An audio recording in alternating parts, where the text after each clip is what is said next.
سب سے پہلے ہمیں یہ غور کرنا ہے کہ ہم کون ہیں۔ ہم وہ لوگ ہیں جنہیں اللہ نے لاکھوں کروڑوں لوگوں میں منتخب کیا ہے اپنے گھر میں جانے کے لیے۔ احساس تلے دبے ہوئے لوگ کہ یار میں ہی اس کے گھر جا رہا ہوں، اللہ نے مجھے ہی بلا لیا ہے، بہت بڑا احساس ہے اگر کسی کو نصیب ہو جائے۔ انسان کی گردن اٹھتی نہیں، آنکھیں کھلتی نہیں۔ امام حسن رضی اللہ تعالیٰ عنہ صحابہ میں سے کثرت سے جاتے تھے، اور سیدنا عثمان غنی رضی اللہ تعالیٰ عنہ کثرت سے جاتے تھے، تو پیدل جاتے تھے اکثر حضرت حسن رضی اللہ تعالیٰ عنہ۔ تو لوگوں نے کہا کہ سواریاں موجود ہیں تو پھر آپ کا یہاں سے پیدل جانا، تو فرمانے لگے کہ جب انسان مالک کے حضور جائے تو پھر اسے عاجزی سے جانا چاہیے، تو پروٹوکول کی طبیعت چھوڑ کر یہاں جانی چاہیے، اس لیے کہ اللہ تعالیٰ دیکھیں اسلام ہم پر کوئی سختی نہیں کرتا۔ سیدہ عائشہ صدیقہ رضی اللہ تعالیٰ عنہ فرماتی ہیں کہ دو چیزوں میں اگر نبی پاک علیہ السلام کو کبھی اختیار دیا جاتا تھا تو امت کے لیے جو آسان چیز ہوتی تھی اسے اختیار فرماتے تھے، مشکلات نہیں کرتے تھے۔ لیکن حج کے موقع پہ جس کو نہیں ہے عادت تامت باندھنے کی، اسے بھی باندھنی پڑے گی، سب کو ایک ہی جگہ رہنا پڑے گا۔ کیوں؟ اس لیے کہ امت مسلمہ کی وحدت قائم ہو، ایک بولی بولیں، ایک لباس میں ایک جگہ پہ اکٹھے ہوں، کہیں تو مسلمان سارے جمع ہو جائیں ایک چھتری تلے۔ تو سب سے پہلے تو جتنے ہمارے ذاتی پروٹوکول ہیں وہ ہمیں گھر چھوڑ کے جانے پڑیں گے۔ یقیناً لوگوں کے پاس پیسے بھی ہوں گے، عہدے بھی ہوں گے، لیکن اب بھئی آپ سارے ایک جیسے ہیں، اللہ کے مہمان ہیں۔ تو ایک بات تو یہ ضرور ذہن میں رکھنی چاہیے کہ ہمیں اپنے ذاتی پروٹوکول سسٹم کو یہاں ترک کر کے جانا ہے۔ دوسری بات یہ ہے کہ جب کوئی شخص کہیں سے کچھ مانگنے جاتا ہے، لینے جاتا ہے، تو اس کا کشکول سیدھا ہونا چاہیے۔ اس کی طبیعت اس طرح کی ہونی چاہیے کہ وہ کثرت سے استغفار کرے، زیادہ عبادات کرے۔ ہماری عادت نہیں ہوتی، حاجی ٹریننگ میں ہمیں سارے لوگ یہی بتاتے ہیں کہ زیادہ چلنا چاہیے، اور بالکل صحیح بتاتے ہیں۔ ہم زیادہ چلنے کے عادی ہوں گے تو پھر ہی وہاں جا کے چل سکیں گے۔ لیکن میں ایک بات یہ بھی کیا کرتا ہوں کہ حج پہ جانے سے پہلے نا ہمیں کو 2-2 3-3 گھنٹے مسجد میں بیٹھنے کی بھی عادت ڈالنی چاہیے، کیونکہ وہاں ہماری عادت نہیں ہوتی، اور وہاں ضروری کام یہ ہے کہ ہم حرم میں بیٹھیں عبادت کریں۔ 15 دن کا حج عمرہ، اور اس میں اگر ہمارا زیادہ وقت بازاروں میں گزر جائے تو میاں ہم تو عبادت کے لیے آئیں، تو ہمیں یہ بھی عادت یہاں سے ڈال کے جانی ہے۔ کم حاجی ملتے ہیں یار ایسے جو کسی کونے میں بیٹھ کے تلاوت کر رہے ہیں، ورنہ تو جب احرام کی پابندیاں ختم ہوتی ہیں تو مینا کے اگلے 2 دن تو پھر ہم ایک دوسرے کا تعارف ہی کرتے رہتے ہیں، حالانکہ اس کا ہمیں کچھ فائدہ نہیں ہونے والا۔ عبادت کے دن ہیں، ریاضت کے دن ہیں، زیادہ سے زیادہ وقت اللہ کے لیے گزارا جائے۔ قرآن مجید نے کہا وَأَتِمُّوا الْحَجَّ وَالْعُمْرَةَ لِلَّهِ، حج اور عمرہ پورا کرنا پر کرنا اللہ کے لیے، رضا الہی پیش نظر رکھنا۔ سب سے بڑا جرم شرک ہے، اللہ شرک معاف نہیں کرے گا، وَيَغْفِرُ مَا دُونَ ذَلِكَ لِمَن يَشَاءُ، اس کے علاوہ ہر چیز بخش دے گا۔ تو یہ جو دکھاوا اور ریاکاری ہے، اس کو بھی نبی پاک نے شرک اصغر کہا ہے۔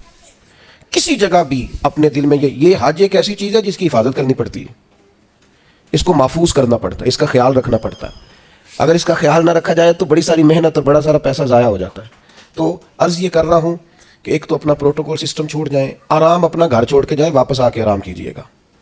اور جو ماہر ہیں نفسیات کے، وہ کہتے ہیں کہ اللہ جب بندے کی نیند پوری کرانا چاہتا ہے تو 20 منٹ بھی آنکھ لگ جائے تو نیند پوری ہو جاتی ہے، ورنہ 14 گھنٹے اے سی میں سونے کے باوجود بھی لوگ اس طرح اٹھتے ہیں کہ ان کا دل کرتا ہے ایک پیناڈول کی گولی مل جائے نا، کبھی جسم دکھ رہا ہے۔ تو نیند پوری کرنے نہیں وہاں جائیں، آپ آرام اور غصہ یہ 2 چیزیں گھر چھوڑ کے جائیں۔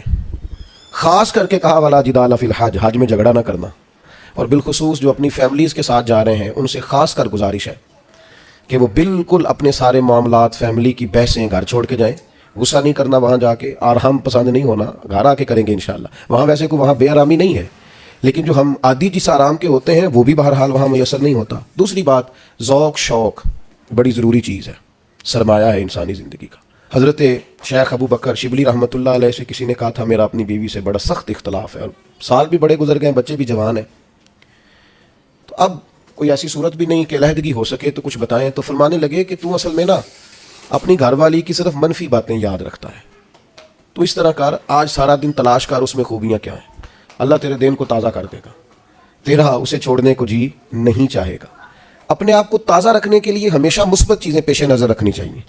میں بھی اللہ کی توفیق سے حاضر ہوا ہوں، آپ بھی جا رہے ہیں، کئی آپ میں سے 2 دفعہ بھی جا رہے ہوں گے۔ وہاں جس کو اللہ نے بلایا ہے نا، خدا کی رحمت ہوئی ہے تو گیا ہے۔ اگر ہمیں کچھ پتہ ہے تو ہم وہاں لوگوں کی غلطیاں نکالنے نہیں گئے، اپنی معافی لینے گئے۔ اس لیے مثبت باتیں ذہن میں رکھ کے جائیں۔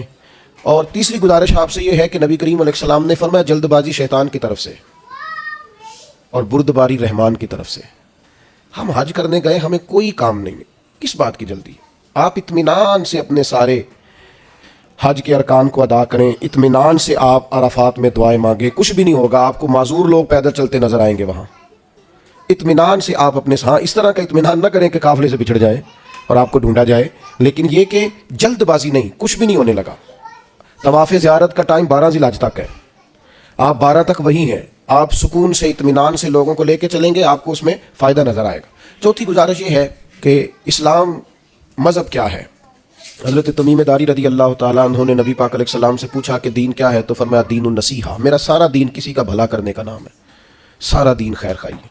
وہاں ایک دوسرے کو سپورٹ کرنا بڑا ضروری ہے، ایک دوسرے کو لے کے چلنا بڑا ضروری ہے۔ کچھ لوگ آپ کو بوڑھے ملیں گے، کچھ بیمار ملیں گے، کمزور ملیں گے، ان لوگوں کا خیال کرنا بڑا ضروری ہے، اس بات کا خاص کر لحاظ رکھیں۔ پانچویں گزارش حج پہ جانے والوں کی خدمت میں یہ ہے کہ آپ رب کریم کے مہمان ہیں، اللہ نے آپ کو چنا ہے، اپنے وطن کے لیے دعائیں مانگیں، امت مسلمہ کے لیے دعائیں مانگیں۔ ہمارے دل ایک دوسرے سے دور ہو گئے، ہر محکمہ ہر ادارہ ایک دوسرے کے بارے میں نفرت انگیزی کرتا ہے۔ اللہ کے حضور حاضر ہوں تو وہاں سے خیر طلب کریں کہ مالک ہم سارے آپس میں ہیں، ہمارے دلوں کو جوڑ دے، کچھ ایسا کر دے کہ امت میں وحدت پیدا ہو۔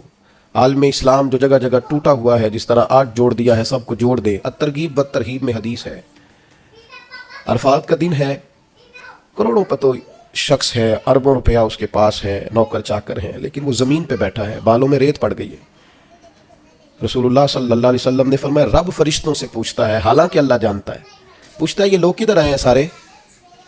بڑے بڑے امیر، بڑے بڑے پڑھے لکھے، بڑے بڑے، کدھر آئے ہیں سارے؟ تو فرشتے عرض کرتے ہیں مالک یہ تجھے راضی کرنے آئے ہیں۔ تو اللہ فرماتا پھر گواہ ہو جاؤ، میں نے سب کی بخشش کر دی، میں نے ان کو معاف کر دیا، ان کے لیے جنت کا فیصلہ کیا۔ دوستو بڑی بڑی بات ہے، یعنی شارحین حدیث کہتے ہیں یہ بڑی بات نہیں، یہ بہت بڑی بات نہیں کہ رب کی بارگاہ میں ہمارا خالی ذکر ہی ہو جائے، وہاں تذکرہ ہی صرف ہو جائے، یہی بہت بڑا نہیں۔ تو بہت ذوق سے، بہت شوق سے جائیں، اطمینان کے ساتھ آپ سارے ارکان ادا کریں۔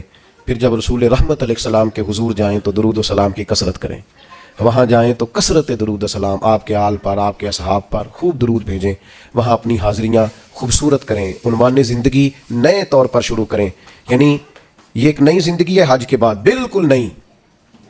رسول اللہ صلی اللہ علیہ وسلم نے فرمایا جو حج کر کے آیا اس طرح ہو گیا جس طرح آج ماں کے پیٹ سے پیدا ہوا۔ تو اس کو بھی تو چاہیے نا نئے سرے سے چیزیں ترتیب دے، صرف یہ اپنے پیٹ کو نہ بدل لے آ کے کہ اب مطلب یہ کہ ساتھ حاجی بھی لکھ دو، یہ باقاعدہ اپنے رویے بدلے، طرز زندگی بدلے۔ میں آپ سے پھر یہی عرض کروں گا کہ کشادہ سینے کے ساتھ، کشادہ دل کے ساتھ اور بڑے حوصلوں کے ساتھ ہمیں سفر کرنے کی کوشش کرنی ہے۔ آپ جتنی زیادہ اپنی طبیعت میں حسن رکھیں گے، ٹھہراؤ رکھیں گے، بردباری رکھیں گے، اتنا حج کا سفر آسان ہوگا۔ حضرت ابراہیم ابن ادم سے کسی نے کہا تھا آپ نے بڑے لمبے لمبے سفر کیے ہیں، اتنی چھوٹی زندگی میں اتنے سفر؟ فرمانے لگے 2 سواریاں پاس تھیں، تکلیف کبھی ہوئی نہیں۔ کہا کون کون سی؟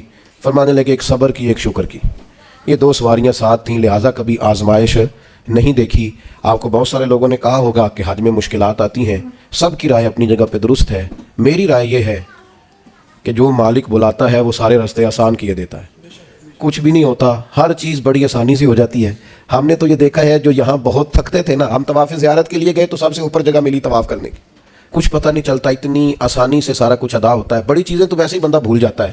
بہت ذوق سے جائیے، بہت شوق سے جائیے، اور بڑا آسان ہے بھائی، اب تو استری نہیں ٹوٹتی حاجی صاحب کی، گھر سے بھی دروازے پہ گاڑی اور وہاں آپ کے پاس ٹیبل اور کھانا۔ تو یاد کیجیے نا ان لوگوں کو جو بحری سفر کرتے تھے یا پیدل جاتے تھے اور جاتے تھے اور کرتے تھے اور سب ہوتا تھا اور ٹھیک ٹھاک لوٹتے تھے اور آتے تھے تو لمحہ لمحہ شکر کرتے تھے۔